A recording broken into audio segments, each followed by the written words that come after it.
Hi, my name is Jeff Linwood, and I've created the Knitting Puppy Row Counter app. It's actually an app for knitters like my wife who keep track of how many rows they've knitted for their projects, whether they're knitting socks, a cap, a blanket. They need to keep track of how many rows they've knitted. A lot of times they'll just use pencil and paper. There are a couple really confusing apps out there for all the smartphones, but then you have to keep the smartphone out. What I thought would be perfect would be to create an app for the watch. This way, they always have the smartwatch right on their wrists. They can use it while they're knitting, and I want to make it as simple and easy as possible.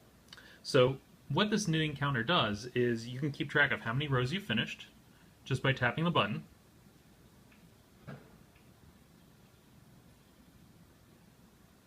It's as easy to use as that. And what I found is that they'll need to reset the number of rows, for instance, when knitters are doing a pattern. So rather than provide another button, which could be hard to use, we use the swipe gesture. And by swiping over the number, we'll reset the counter back to 0. And then we can keep track again.